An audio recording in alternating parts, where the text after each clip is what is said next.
Casa supermillonaria a través de la ley Stop Maduro impulsada en el Senado de Estados Unidos. Evalúan maximizar recompensas. ¿Espionaje ofensivo o defensivo?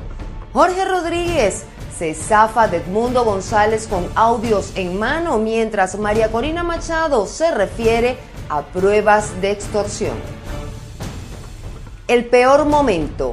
Al menos 18 trabajadores de la prensa en el exilio y varios detenidos en crisis postelectoral venezolana.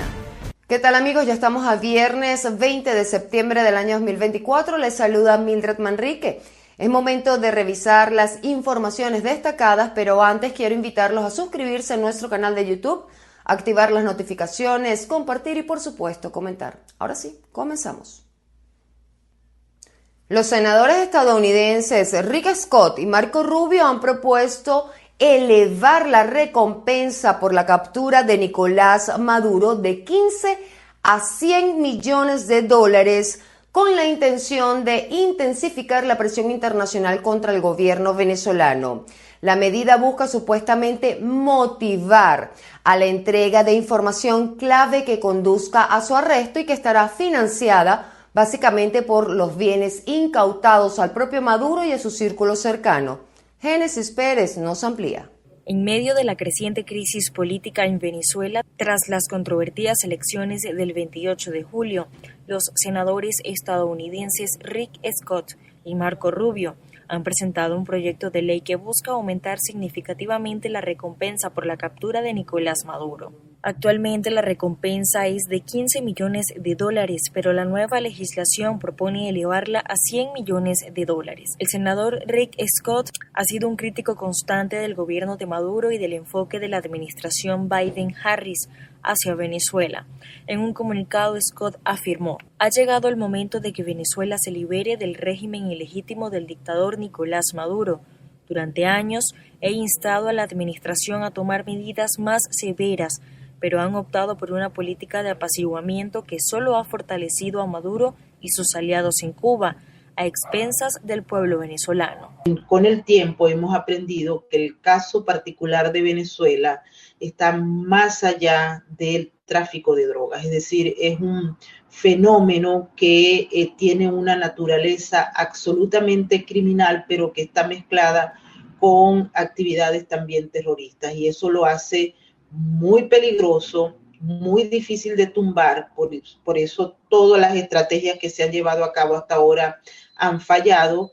Scott subrayó que la recompensa sería pagada con bienes incautados de Maduro y otros funcionarios del gobierno, evitando el uso de fondos de los contribuyentes estadounidenses. Por su parte, el senador Marco Rubio también mostró su apoyo a la legislación, asegurando que Estados Unidos debe hacer más para detener lo que calificó como el narcodictador Maduro. Rubio ha pedido a la Interpol que emita una alerta roja para facilitar la captura de Maduro y destacó que esta ley será un paso clave para aumentar la presión sobre el gobierno venezolano. La propuesta de aumentar la recompensa a 100 millones de dólares busca no solo debilitar el control de Maduro, sino también motivar a actores claves dentro y fuera de Venezuela para proporcionar información que lleve a su arresto. Es momento de la pregunta del día, amigos. Recuerden, de lunes a viernes la consiguen en todas nuestras plataformas digitales. Nosotros queremos interactuar con ustedes y leer sus comentarios. La de hoy está relacionada a lo siguiente. Los senadores de Estados Unidos, Rick Scott y Marco Rubio, han propuesto elevar de 15 a 100 millones de dólares el pago a cambio de información clave que los lleve a la pronta captura del presidente de Venezuela. Pero entonces, ¿qué impacto crees que pueda tener un posible aumento de la recompensa por Nicolás Maduro? El presidente de la Asamblea Nacional, Jorge Rodríguez, cumplió con su amenaza y develó pruebas de la negociación que produjo el exilio de Edmundo González Urrutia, asegurando que el gobierno venezolano nada tuvo que ver con una presunta coacción.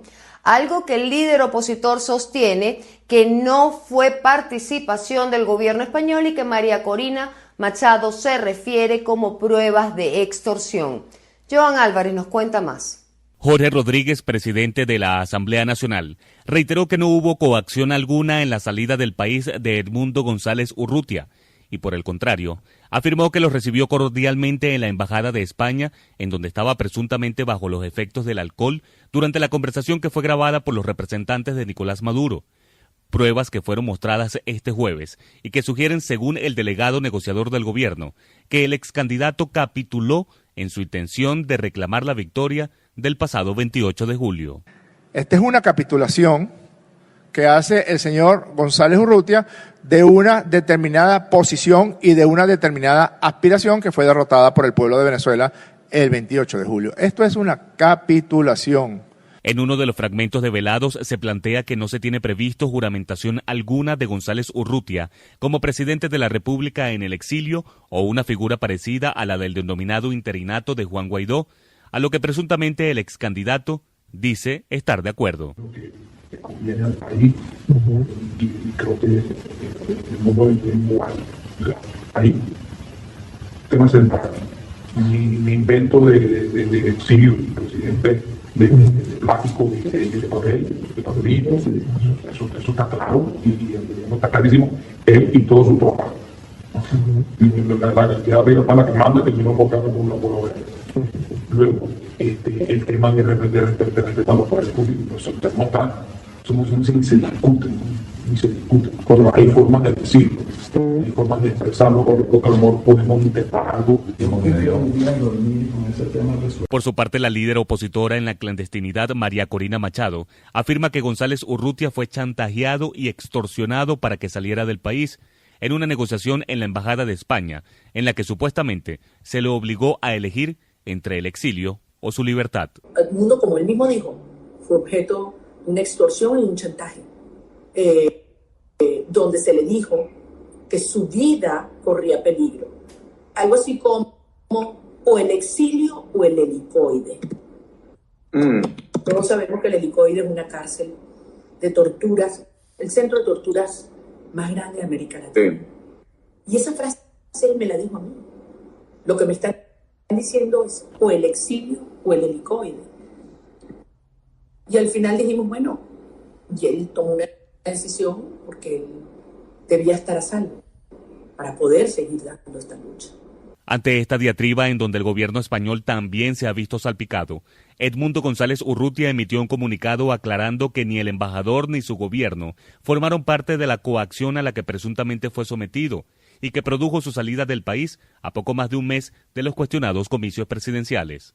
Desde Caracas, Joan Álvarez, Somos Impacto Venezuela. Para muchos, la prensa venezolana está atravesando su peor momento debido a la censura, la persecución, pero también por las detenciones.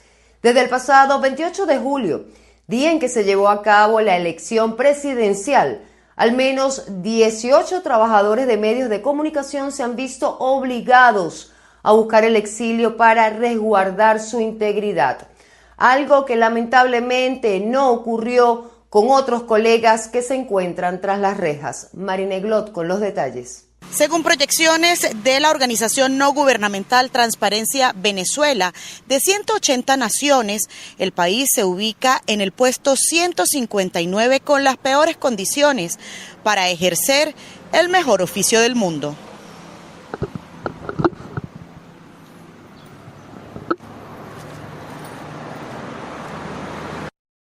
En Venezuela la libertad de prensa no existe, según defensores de derechos humanos. Más de 400 medios cerrados en 20 años, concesiones vencidas como medida de control, amenazas, censura y persecución son evidencia de ello. Luego de las elecciones del 28 de julio, la situación se recrudeció. Entonces, la verdad oficial iba a ser sustituida por la verdad paralela de ellos, un estado paralelo creado con un centro electoral, un sistema de transmisión, y ahí está, mire, es toda esa gente. Fuente confiable. Fuente confiable. Esa es la red de la manipulación, mire, puedes leerlo. Ahí está hasta donde tal cual, imagínate tú, el pitazo. Efecto Cocuyo. El miedo a represalias después del 28 de julio se ha apoderado de muchos trabajadores de la prensa en Venezuela, como el comunicador Luis Gonzalo Pérez, que luego de acompañar a la líder opositora María Corina Machado en la campaña, empezó a vivir un calvario. Tuve que tomar la decisión de salir de Venezuela. Me encuentro en el exilio como millones de venezolanos. Nunca estuvo en mis planes de vida, en mis planes personales, laborales, el tener que salir forzosamente de mi propio país, y por eso, luego de casi 2 meses de estar escondido, puedo contarles la situación que ha venido pasando conmigo. Actualmente 8 profesionales de la comunicación en Venezuela están tras las rejas, luego de las presidenciales. En el exilio, actualmente, postelectoral, nos encontramos más de 18 profesionales de la prensa, entre periodistas, entre fotógrafos, fotoreporteros, corresponsales internacionales. Lamentándolo mucho, estamos atravesando una situación en donde no se nos respetan nuestros derechos, en donde hay periodistas en Venezuela actualmente presos, imputándosele cargos como terrorismo. El Sindicato Nacional de la Prensa ha denunciado que existe un toque de queda no decretado contra periodistas y la Operación Tuntún amenaza con encarcelar la verdad. Marina Eglot, Somos Impacto, Venezuela. Amigos, seguimos con más. No se despeguen de nuestra pantalla. A continuación, Impacto en 60 segundos. Asamblea de Ecuador exhortará a Noboa para que solicite orden de detención contra Maduro. Con 79 votos a favor y solo 50 en contra, el Pleno de la Asamblea Nacional de Ecuador aprobó una resolución para exhortar al presidente Daniel Noboa a solicitar orden de detención contra su homólogo venezolano Nicolás Maduro. El proyecto fue presentado por la legisladora del Movimiento Gente Buena, María Teresa Pasquel, la cual pidió un cambio en el orden del día de la sesión para incluir la resolución, que fue respaldada por la mayoría. En otras noticias, ONU celebra que Argentina facilitara el ingreso y la regularización de venezolanos. Varias agencias de Naciones Unidas celebraron este jueves la decisión de Argentina de permitir el ingreso y la regularización de migrantes venezolanos que tengan sus documentos caducados ante las dificultades planteadas por el cierre del Consulado de Venezuela en Buenos Aires después de las elecciones del pasado 28 de julio. El comunicado detalla que la medida entrará en vigor este 20 de septiembre con una validez inicial de 90 días prorrogables. Una medida además que busca brindar protección y soluciones duraderas, permitiendo residencias temporales y permanentes. Y cambiamos de tema. Durante un Consejo de Economía, el presidente Nicolás Maduro anunció la creación de una Junta Interventora para los puertos del país con la finalidad de limpiarlos de la corrupción. También firmó un decreto de rango, valor y fuerza de ley inmediata para constituir un Estado Mayor de Exportaciones no petroleras. Natalia Roca con el informe. Nicolás Maduro anunció este jueves durante el Consejo de Economía capítulo Exportación la creación de una junta inventora de los puertos venezolanos para limpiarlos de la corrupción.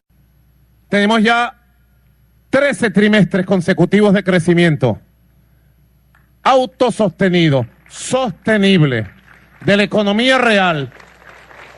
Y lo más bonito es de la economía no petrolera, aunque la economía petrolera crece y crece y crece.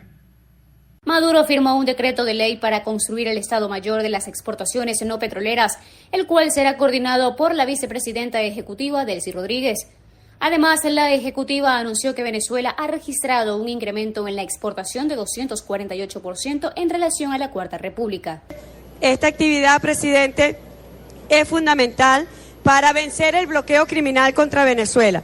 Nuevas fuentes de ingresos en divisas para el país y sobre todo la diversificación, diversificar los productos que se están exportando. Además, Maduro denunció a su exministro Alejandro Fleming de ser muy cobarde y muy flojo y le llamó corrupto.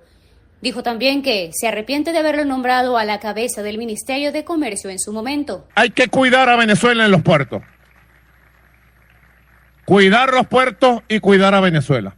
En la pulcritud de todo lo que se exporta y en la pulcritud de quienes importan mercancías, bienes de capital para la economía. Finalmente, Maduro designó a Germán Eduardo Gómez Lares como presidente de la Junta de Intervención y Reestructuración de los Puertos del país y presidente de Bolipuertos. y a la hija del número 2 del chavismo, Daniela Cabello, como presidenta de la Agencia de Promoción de Exportaciones. Amigos, gracias por acompañarme cada día en el noticiero de todos los venezolanos. Para más visiten www.impactovenezuela.com y nuestras redes sociales @impactove. Información sin censura. Soy Mildred Manrique. Nos vemos el lunes.